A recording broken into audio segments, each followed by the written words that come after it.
নমস্কার বন্ধুরা বং ফুটবলারে। এখানেই আপনারা সমস্ত ধরনের খেলার আপডেট পেয়ে যাবেন। চ্যানেলে যারা নতুন চ্যানেলটিকে লাইক কমেন্ট সাবস্ক্রাইব করে দেবেন। টাইটেল আর থাম্বনেল থেকে বুঝতে পেরেছেন আজকের বিষয়টি। এই ভিডিওতে আমরা কথা বলবো মোহনবাগান বনাম মুম্বাই সিটি এফসি ম্যাচ নিয়ে, যেটা হতে চলেছে 1 মার্চ বিকাল 5টা থেকে মুম্বাইয়ের হোম গ্রাউন্ডে হতে চলেছে। সেই ম্যাচটা নিয়ে আমরা কথা বলবো। মোহনবাগানকে ম্যাচে নতুন প্লেয়ারদের সুযোগ দিতে পারে, একদম একটা নতুন টাইপের লাইন নামাতে পারে, সেই নিয়েও আমরা আলোচনা করব। কাদের কাদের সুযোগ দেওয়া যেতে পারে, দেবে কি দেবে না মলিনা সেটা অন্য কথা। আমি একটা প্রেডিকশন টাইপ করার চেষ্টা করব যে এ প্লেয়ারগুলোকে খেলানো যেতে পারে। বাকিটা নির্ভর করছে কোচ মলিনার উপর।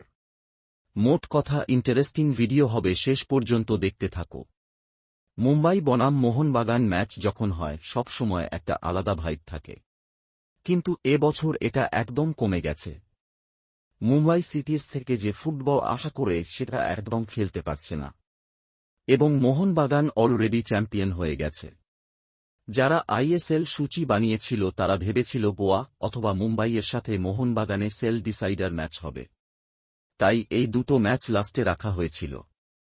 কিন্তু মোহনবাগান ম্যাচ দুটি বাকি থাকতে লিখছেন চ্যাম্পিয়ন হয়ে গেছিল ঘরের মাঠে। মোহনবাগান চাপমুক্ত হয়ে এই দুটি বড় ম্যাচে খেলতে পারবে। হ্যাঁ ভাই আসছে না বলছি, কিন্তু এটা আবার হতে পারে সেমিফাইনালে মোহনবাগান মুম্বাই মুখোমুখি হল, তখন আলাদাই ভাইব থাকবে। বড় টিম তো হতেই পারে সামনাসামনি।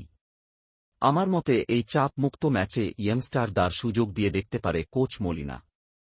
কিন্তু 8 তারিখ এর ম্যাচে মোহনবাগানকে পুরো সেরা একাদশটা নামাতে হবে, কারণ সেদিন জিততে হবে। তার কারণ সেদিন না জিতলেও হবে, কিন্তু সেদিন লিগশিল পাবে ঘরের মাঠে।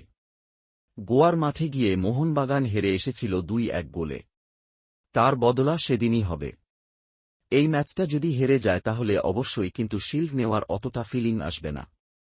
মানে ঘরের মাঠে ম্যাচ মোহনবাগানে অবশ্যই চেষ্টা করবে ম্যাচটি জিতে লিগশিল্ড তুলতে, আলাদাই একটা মজা। আমি চাই মুম্বাই ম্যাচে কিছুই ইয়ং ফুটবলারদের কোচ সুযোগ দিক, কিন্তু গোয়া ম্যাচে মোহনবাগানের সেরা একাদশটা নামাক। কিন্তু মুম্বাই সিটি এসসি পুরো প্রস্তুতি নিয়ে আসবে এই ম্যাচে 3 পয়েন্ট নিয়ে যাবার জন্য। এই মেঘ দিতে টপ 6 নিশ্চিত করবে, সেটি মুম্বাই সিটি এফসি লক্ষ্য থাকবে। মুম্বাই সিটি এফসি বিরুদ্ধে মোহনবাগান প্রথম ম্যাচটা খেলেছিল, যেটি ঘরের মাঠে 2-2 ড্র হয়। মোহনবাগান ঘরের মাঠে 2 গোলে এগিয়ে থাকলে ও মুম্বাই 2টি গোল পরিশোধ করে দেয় এবং ম্যাচটি ড্র হয়।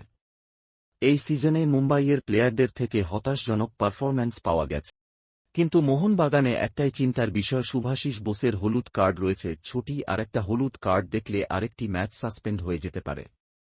এখানে এই ম্যাচ খেললে গোয়া ম্যাচে সাসপেন্ড হতে পারে, সেটা একটা ব্যাপার। আবার যদি এই ম্যাচে না খেলে গোয়া ম্যাচে খেলে, সেই ম্যাচে হলুদ কার্ড দেখলে সেমিফাইনালে ফার্স্ট লিগে সাসপেন্ড হয়ে যেতে পারে।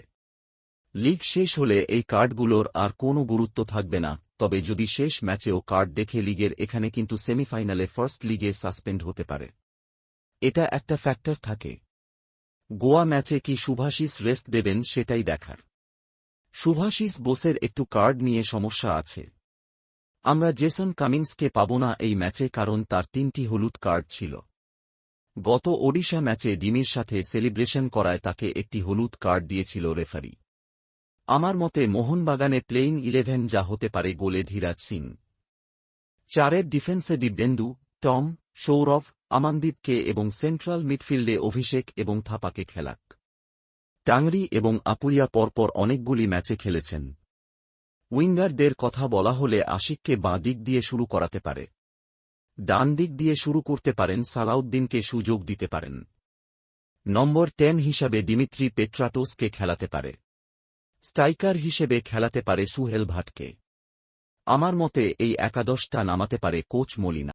ভিডিওটি ভালো লাগলে লাইক কমেন্ট সাবস্ক্রাইব শেয়ার করে দেবেন।